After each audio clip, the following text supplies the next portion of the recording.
سے پہر کے 3:30 کا وقت تھا، اچانک ہی بادلوں نے آسمان کو اپنی دبیز چادر میں چھپا لیا۔ چند لمحوں میں زمین روشنی سے خالی ہو گئی۔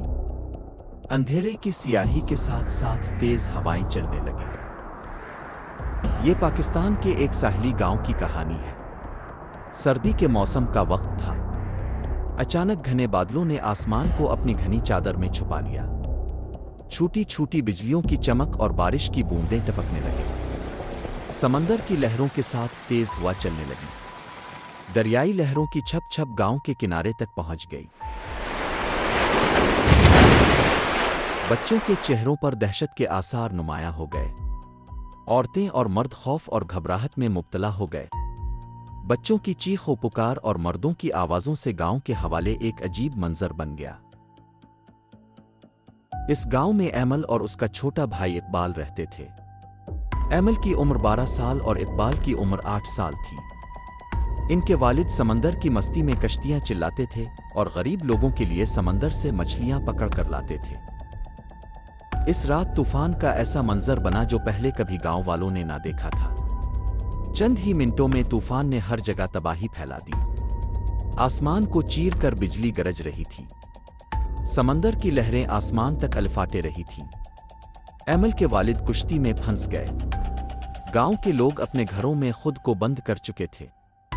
اس وقت ایمل کی ماں نے دونوں بھائیوں سے کہا، بچوں، یہ اللہ کا عذاب ہے، تم دونوں اپنی معافی مانگو اور اللہ سے دعا کرو۔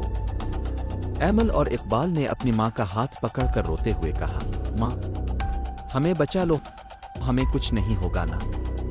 ماں نے آنسو پونچھ کر کہا، اللہ پر بھروسہ رکھو، وہی مدد کرے گا۔ اس وقت گاؤں کے لوگوں میں یہ بات پھیل گئی کہ شاید سمندر کا دیوتا ناراض ہو گیا ہے۔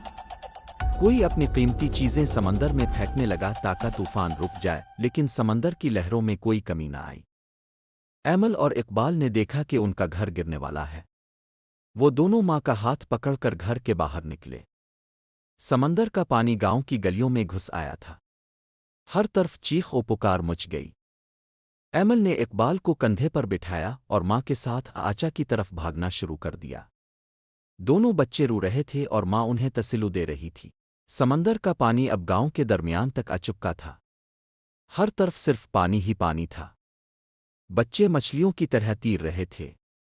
گھر، جانور اور کھیتوں کی فصل سب پانی میں ڈوب گئے۔ ایمل کے والد اپنی کشتی کے ساتھ سمندر میں کھو گئے۔ ایمل کی ماں نے دونوں بچوں کو سینے سے لگا کر دعائیں کرنا شروع کر دیں۔ صبح ہونے پر جب طوفان کا اثر کم ہوا تو لوگوں نے دیکھا کہ پورا گاؤں تباہ ہو چکا ہے۔ بہت سے لوگ مر گئے تھے اور بہت سے بے گھر ہو گئے تھے۔ ایمل اور اقبال اپنی ماں کے ساتھ زندہ تھے، لیکن ان کے والد کی لاش سمندر کے کنارے سے ملی۔ اس دن کے بعد ایمل اور اقبال نے سمندر سے نفرت کرنا شروع کر دی۔ گاؤں کے بزرگ کہنے لگے کہ یہ اللہ کا عذاب تھا اور انسان کو ہمیشہ اس سے ڈر کر رہنا چاہیے۔ ہمیں ہمیشہ اللہ پر بھروسہ کرنا چاہیے، کیونکہ مدد صرف وہی کرتا ہے۔ قدرتی آفات سے ڈرنا نہیں بلکہ دعا اور صبر کرنا چاہیے۔